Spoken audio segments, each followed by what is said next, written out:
Jyotiba TV news కి స్వాగతం. Britain ముందుగా హెడ్లైన్స్ చూద్దాం. గోల్కొండ కోటలో Arka global Indian international school yoga day. యోగాకు ఉన్న ప్రాముఖ్యత తెలిపిన విద్యార్థులు.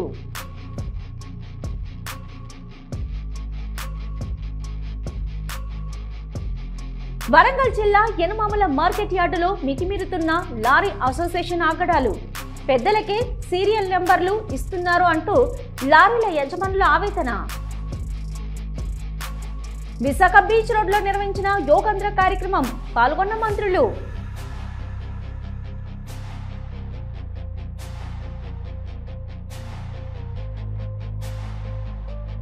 శాస్త్రోక్తంగా శ్రీ సింహాచల స్వామివారికి 108 బంగారు సంపెంగలతో స్వర్ణ పుష్పార్చన. శ్రీ స్వామివారి ఆర్జిత సేవలలో పాల్గొన్న భక్తులు. శ్రీవారిని దర్శించుకున్న తెలంగాణ కార్మిక శాఖ మంత్రి గడ్డం వివేక్ వెంకటస్వామి. ఆలయ మర్యాదలతో స్వాగతం పలికిన అధికారులు, వేద పండితులు.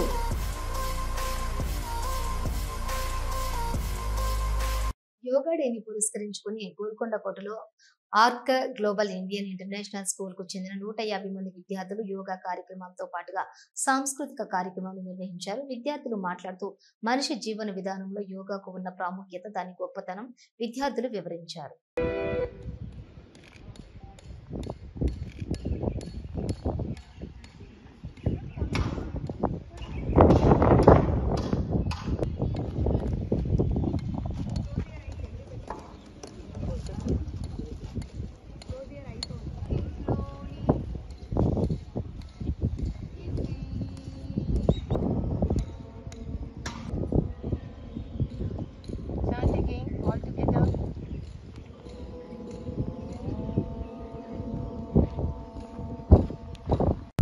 Namaste and very good morning everyone. I am Anshika Singh and I'm very proud to represent my school Arka GIS, a place where yoga isn't just an activity, it is a way of our life where we have weekly sessions which are obviously guided by very good experts, and we go with a motto that healthy students create healthy nation. My name is Vihan and I'm very excited to have this opportunity. I'm very grateful to Arka GIS to give me this opportunity. So as everyone knows, yoga is an ancient Indian practice which brings harmony to your mind, your body and your soul. At Arka GIS, we don't value yoga as just an exercise, but a better way to live a healthier lifestyle. మానవత్వం, రక్త సంబంధాన్ని మార్చి ఆస్తి కోసం విలువలను కూడా పక్కన పెట్టి తోడపుట్టిన సోదరిని నడి రోడ్డు మీదకు ఈడ్చి కర్రలతో చితకబాదారు. పరిసర ప్రాంతాల చుట్టుపక్కల వాళ్ళు అడ్డుకునే ప్రయత్నం చేసినప్పటికీ వారిని పక్కకు గెంటేసి నలుగురు అన్నదమ్ములు తమ్ముడిని కింద పడేసి విచక్షణ రహితంగా కొట్టారు. ఈ సందర్భంగా ఈ సంఘటన పశ్చిమ గోదావరి జిల్లా మొగల్తూరు మండలం కాళీపట్నం గ్రామంలోని చోటు చేసుకుంది.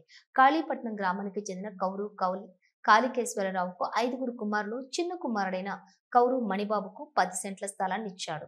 5 సెంట్ల స్థలం ఇచ్చిన అన్నదమ్ములు మిగిలిన 5 సెంట్లు ఇవ్వటం లేదు. ఇలా అడిగినప్పుడల్లా తమ్ముడు నలుగురు కలిసి కొడుతున్నారు. బుధవారం దంపతులు ఎదురు కూడా స్థలాన్ని అడగా తమ్ముడిపై నలుగురు అన్నదమ్ములు, వారి యొక్క పిల్లలు విరుచుకుపడ్డారు. రోడ్డు మీద పడేసి కర్రలతో కొట్టారు. ఇంటికి వెళ్లి మరదలపై కూడా చేసుకున్నారు. దీన్ని అడ్డుకునేందుకు వెళ్లిన స్థానికులను కూడా పక్కకు లాగేశారు. తీవ్రంగా గాయపడిన కౌరు మణిబాబును స్థానికులు ప్రభుత్వ ఆసుపత్రికి తరలించారు. మొగల్తూరు పోలీసులు కేసు నమోదు చేసుకుని విచక్షణ రహితంగా నడి రోడ్డు మీద కొట్టిన కౌర్, సీను, భాస్కర్, మురళి, రామకృష్ణ, రంగాను అదుపులోకి తీసుకుని దర్యాప్తు చేస్తున్నారు. మా నాన్నగారి పేరు మణిబాబు అండి. ఆయనకి 5 అన్నదమ్ములండి. మాకు మా తాతగారు ఇచ్చి 10 సెంట్లు స్థలం మాత్రం మాకు ఇచ్చారు ఇల్లు కట్టుకోవడానికి. ఇంకా 5 సెంట్లు ఉన్నాయని అడిగినందుకు మా నాన్నగారిని ఇప్పటికి 3 సార్లు మాట్లాడితే కొడతానే అన్నారండి. ఎప్పుడు అడిగినప్పుడల్లా ఏదో గొడవ. ఇప్పటికి 3 సార్లు వచ్చామని గవర్నమెంట్ హాస్పిటల్కి. ఎవరు కొట్టారండి? ఆయనే వాళ్ళేనండి. శివనారాయణ గారు, ఆదినారాయణ గారు, దేశీయ ఇంటి పక్క సరస్సు కూడా వాళ్ళకి కూడా స్థలం ఇచ్చినట్టు చేశారండి. శ్రీను, రంగా, మురళి, కోరుకొండండి వాళ్ళు కూడా కోరుకొండండి. కరీంనగర్ మాతా శిశు ఆసుపత్రిలో ఊయల గదిలో గుర్తు తెలియని వ్యక్తులు పసిపాపను వదిలి వెళ్లారు. గురువారం తెల్లవారుజామున ఆసుపత్రిలోని ఊయలలో వైద్య సిబ్బంది పసిపాప ఉండటం గమనించిన ఆసుపత్రి సూపరింటెండెంట్ డాక్టర్ వీరారెడ్డి దృష్టికి తీసుకుని వెళ్లారు. వెంటనే చేరదీసిన వైద్యులు పాపకు వైద్య పరీక్షలు నిర్వహించారు. ఆరోగ్యంగా ఉండటంతో చైల్డ్ కేర్ హోమ్ కు అప్పగించారు. ఆడపిల్లను లేక అక్రమ సంబంధము కలిగిన సంతానమనో కారణం ఏదైనా ఉండొచ్చు. పసిపిల్లలను చెత్త కుప్పల్లో మురికి కాలువల్లో పడేస్తున్న నేపథ్యంలో రాష్ట్ర ప్రభుత్వం పిల్లలను అనాథలుగా పడేయొద్దని ప్రభుత్వ ఆసుపత్రుల్లో ఊయల కార్యక్రమం ఏర్పాటు చేసింది. గత నెలలో కరీంనగర్ ప్రభుత్వ ఆసుపత్రిలో ఊయల గది ఏర్పాటు చేయగా మొట్టమొదటిసారిగా పసిపాప ఆ ఊయలలో పడ్డారు. పసిపిల్లలను కాపాడాలనే ఉద్దేశంతో కలెక్టర్ పమేలా సత్పతి ఆదేశాలతో మాతా శిశు ఆసుపత్రిలో గత నెలలో ఊయల గదిని ప్రారంభించామని ఆసుపత్రి సూపరింటెండెంట్ డాక్టర్ వీరారెడ్డి తెలిపారు. ప్రస్తుతం ఊయలలో పడ్డ పాప ఆరోగ్యంగా ఉండటంతో చైల్డ్ కేర్ హోమ్ కు అప్పగిస్తున్నామని తెలిపారు. పిల్లలను పోషించలేని స్థితిలో ఉన్నవారు ఊయలలో వేస్తే చేరదీసి పిల్లలు లేని దంపతులకు అప్పగించడం జరుగుతుందని చెప్పారు.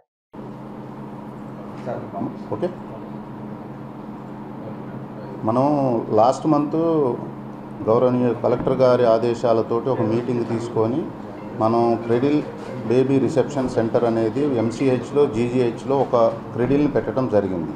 దీని ఉద్దేశం ఏంటంటే ఎవరైనా బేబీస్ని వద్దనుకున్న వాళ్ళు లేదా బేబీస్ని కానరాని ప్రదేశాలలో మారుమూల ప్రదేశాల్లో వదిలిపెట్టేసి జనాన్ని కనపడకుండా ఉంచి బేబీస్ డెత్కు గురవుతున్నాయి కాబట్టి వాళ్ళని సేవ్ చేయాలనే ఉద్దేశంతో కలెక్టర్ గారు ఈ వినూత్నమైన ప్రోగ్రామ్ని పెట్టారు. దాని గురించి మేము ఇంతకుముందు దాంట్లోనే మేము వివరించాం మీడియాకి. ఇప్పుడు మనకి ఒక బేబీని తీసుకొని వచ్చి ఆ క్రెడిల్లో ఉంచడం జరిగింది. ఇది ఫస్ట్ బేబీ. ఎవరైనా సరే ఈ విధంగానే దీన్ని ఎంకరేజ్ చేయండి. మీరు కూడా ఎవరన్నా బేబీస్ని వాళ్ళకు వద్దనుకున్నా కానీ ఎక్కడన్నా బేబీస్ని డెత్ కాకుండా చూడాల్సిన బాధ్యత మనకి సమాజంలో ప్రతి ఒక్కళ్ళకు ఉంది. కాబట్టి ఎవరైనా ఇట్లాంటి ఇన్సిడెంట్స్ నోటీస్ చేసినట్లయితే ఇప్పుడు ఎలా వదిలిపెట్టారో అలా వదిలిపెట్టిన బేబీస్ని మేము క్లినికల్గా ఎగ్జామినేషన్ చేసి వాళ్ళు ఫిజికల్గా హెల్తీగా ఉంటేనే మేము డీసీపీ వాళ్ళకి అప్పగించడం జరుగుతుంది. పశ్చిమ గోదావరి జిల్లా నర్సాపురం మండలం కొత్త నవరసపురం గ్రామంలోని పెళ్లిలో విషాదం నెలకొంది. పెళ్లిలో ఆనందంతో వేసే డాన్సుల దగ్గర కొత్త నవరసపురం గ్రామానికి చెందిన ఈదా సునీల్, అదే గ్రామానికి చెందిన జవదాల విజయశేఖర్ల మధ్య మాటల యుద్ధం తలెత్తి గొడవలకు దారితీసింది. ఈ క్రమంలో సునీల్ రెచ్చిపోయి విజయశేఖర్ ను గోడకేసి కొట్టడంతో తలకి బలమైన గాయం కావడంతో పాటు కత్తితో పొడిచాడు. తీవ్రంగా గాయపడిన అతన్ని ముందుగా నర్సాపురం ప్రభుత్వ ఆసుపత్రికి తరలించారు. ప్రాథమిక వైద్యం అనంతరం కాకినాడకు తీసుకువెళ్లగా అక్కడ చికిత్స పొందుతూ ఉండగా మృతి చెందాడు. దీంతో గ్రామంలో విజయశేఖర్ కుటుంబంలో విషాదం చోటు చేసుకుంది.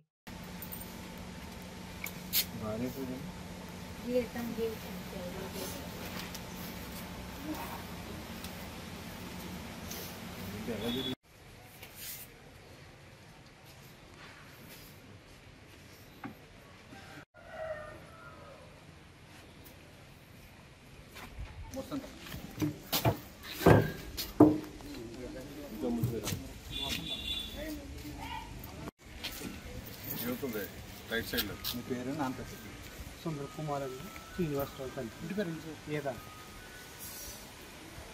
సుందర కుమార్. రోజు కూడా ఇది వస్తుంది ఈ రోడ్లో ఈ రోడ్డుకి. భద్రాద్రి కొత్తగూడెం జిల్లా బూర్గంపాడు మండలం సారపాకలో బైక్ దొంగతనం అంశం సంచలనం రేకెత్తించింది. ఇంటి ముందు పార్క్ చేసి ఉంచిన ద్విచక్ర వాహనాన్ని అగంతకుడు చాకచక్యంగా అపహరించాడు. బైక్ దొంగతనం కోసం వచ్చి ఓపిక్గా బండి వద్ద కూర్చుని ఎవరూ రావటం లేదని నిర్ధారించుకుని వాహనాన్ని తీసుకుని పరారయ్యాడు. ఈ దృశ్యాలు ఇంటి యజమాని సీసీ కెమెరాలో నమోదయ్యాయి. ఈ ఘటనపై పోలీసులకు ఫిర్యాదు చేసినట్లు బైక్ యజమాని తెలిపాడు. పారిశ్రామిక ప్రాంతం సారపాకలో చోరీ ఘటనలు ఎక్కువయ్యాయని, దీనిపై పోలీసులు గట్టి చర్యలు తీసుకోవాలని స్థానికులు కోరుతున్నారు.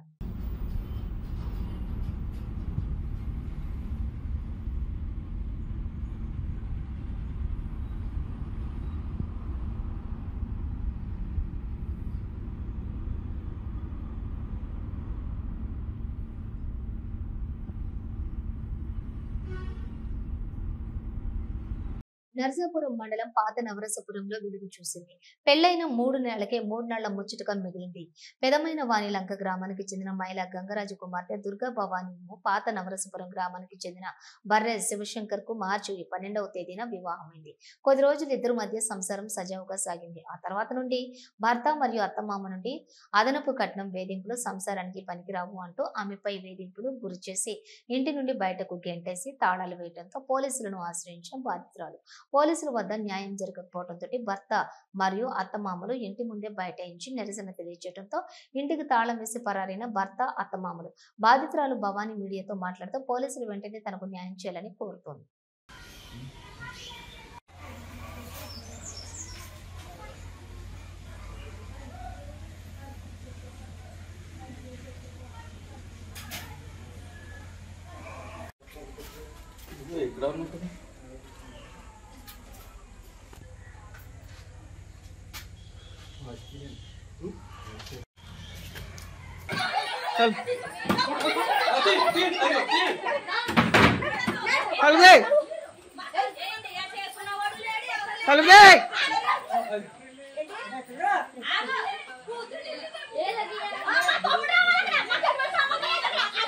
అమ్మాయి నువ్వెవరా ఆడబడుచు నువ్వు పక్కన నువ్వు ఆడబడుచువే పక్కన నువ్వు ఆడబడుచు పక్కన నువ్వు ఆడబడుచువే నీ సంబంధంలో పక్కన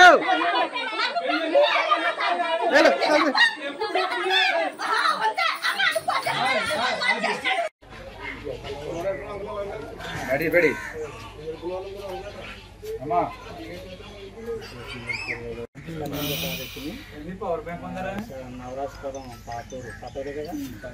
పేరు దుర్గా భవాని సార్. నాకు పెళ్ళి అయ్యి 4 నెలలు అయింది. భైరవ శివశంకర్తో నవరాజపురం ఈ ఊళ్ళో పెళ్ళి అయింది సార్. 2 నెలలు కాపురం చేసి ఇప్పుడు ఏంటో నచ్చట్లేదు అంటున్నారు సార్. మా అత్తయ్య గారు, పెద్దింట్లమ్మ, మా ఆయన శివశంకర్, మా వదిన గారు, వాళ్ళ బామ్మర్ది శంకర్ గారు వీళ్ళందరూ నన్ను 16వ తారీఖున చంపేయాలనుకున్నారు సార్. ఊపిరి ఆడకపోతే తీసేసి ఇది శాంపుల్ మాత్రమే, నీలో లోపాలు ఉన్నాయి అని చెప్తున్నారు సార్. వరంగల్ జిల్లా వద్ద ఉన్న లారీ అసోసియేషన్ ఆగడాలు మితిమీరుతున్నాయని లారీ యజమానులు ఆరోపించారు. అసోసియేషన్ లో ఉన్నటువంటి పెద్దలకే సీరియల్ నెంబర్లు ఇస్తున్నారు అంటూ లారీల యజమానులు ఆవేదన. తమకు సీరియల్ నెంబర్లు ఉన్నా ఇవ్వలేదంటూ ఓ లారీ యజమాని పురుగుల మందు తాగి ఆత్మహత్యయత్నం చేశాడు. ఎంజీఎంలో చికిత్స పొందుతున్న లారీ యజమాని పరిస్థితి విషమంగా ఉంది.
సార్ హాస్పిటల్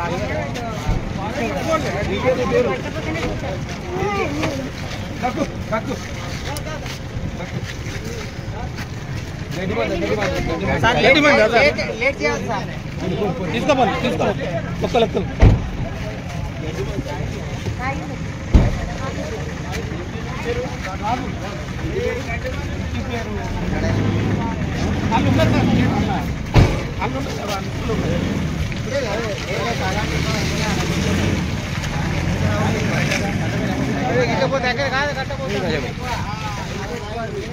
ఏమైంది రాజుకి ఏమైందా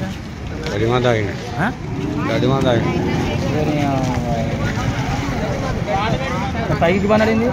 కేంద్ర ఆయుష్ శాఖ ఆధ్వర్యంలో విశాఖలోని బీచ్ రోడ్ లోని నిర్వహించిన యోగాంధ్ర కార్యక్రమంలో పాల్గొని యోగాసనాలు వేసిన విశాఖ జిల్లా ఇన్ఛార్జి మంత్రి డాక్టర్ డోలా శ్రీ బాల వీరాంజనేయ స్వామి, మంత్రులు B C Janardhan Reddy, Satyakumar Yadav, Savitha, MP Kalisetti Appalanaidu.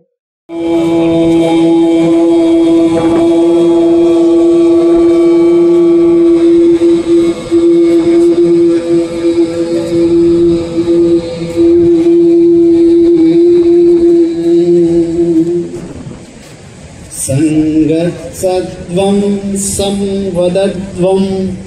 Calf muscles, so thighs, waist, spine, back, entire maximum stretch. Breathe out, only heels down, చేతులు అట్లా ఉంచండి.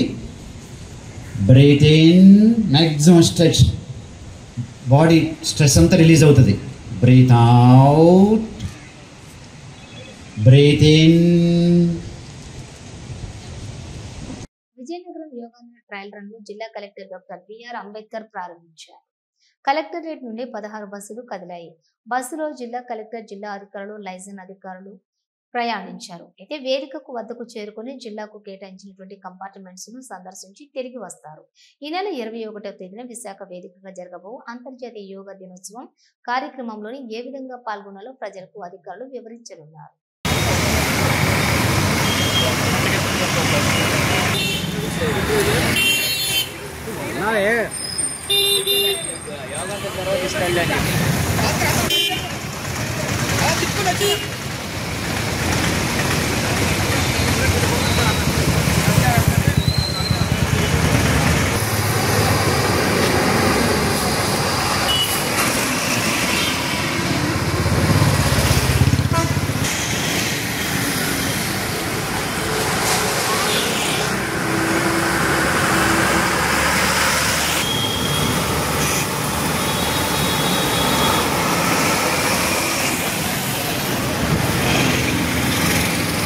సింహాచలం ఆలయ వేదిక సిబ్బంది, ఆలయ అధికారులు ఆధ్వర్యంలోని శాస్త్రోక్తంగా శ్రీ స్వామివారికి 108 బంగారు సంపెంగలతో అత్యంత వైభవంగా స్వర్ణ పుష్పార్చనలో భక్తులు పెద్ద సంఖ్యలో హాజరై స్వర్ణ పుష్పార్చన అత్యంత వైభవంగా సింహాచల పుణ్యక్షేత్రంలో దేవస్థాన వేద పండితుల వేద మంత్రాల నాదస్వర మంగళ వాయిద్యాలతో శాస్త్రోక్తంగా స్వర్ణ పుష్పార్చన వైభవంగా నిర్వహించారు.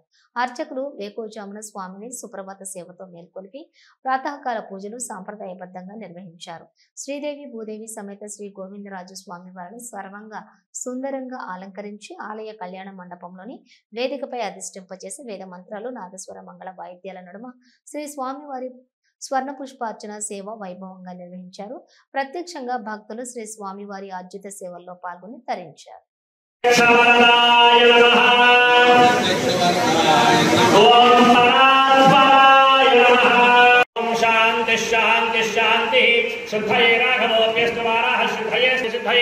గురువునాం సాధకేంద్రాణాం పంచకాల వ్రతాత్మనాం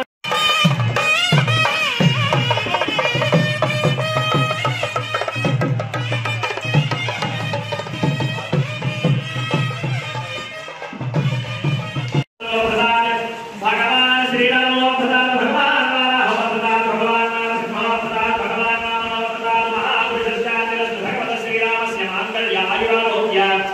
తెలంగాణ కార్మిక శాఖ మంత్రి గడ్డం వివేక్ వెంకటస్వామి గురువారం ఉదయం శ్రీవారిని దర్శించుకున్నారు. మంత్రి బాధ్యతలు స్వీకరించిన అనంతరం శ్రీవారి దర్శనానికి తిరుమలకు వచ్చారు. ఆ దేవదేవుని ఆశీస్సులు తీసుకోవడం చాలా సంతోషంగా ఉందని, తెలంగాణ ఆర్థిక పరిస్థితి మెరుగుపడాలని, సంక్షేమ పథకాలు అమలు కావాలని శ్రీవారిని ప్రార్థించారు. ఇందిరమ్మ ఇళ్ల కోసం ప్రజలు ఎదురు చూస్తున్నారు. ఇందిరమ్మ పక్కా ఇళ్లు కట్టేస్తే 12 ఏళ్ల తెలంగాణ ప్రజల కళ నెరవేరుతుంది. రైతు భరోసా 200 యూనిట్ల ఉచిత విద్యుత్తు, రాజు ఆరోగ్యశ్రీ, సన్నబియ్యం వితరణతో ప్రజలు సంతోషంగా ఉన్నారని అన్నారు. ఇవి బులెటిన్ విశేషాలు. మరో బులెటిన్తో మళ్ళీ కలుద్దాం. అంతవరకు చూస్తూనే ఉండండి న్యూస్.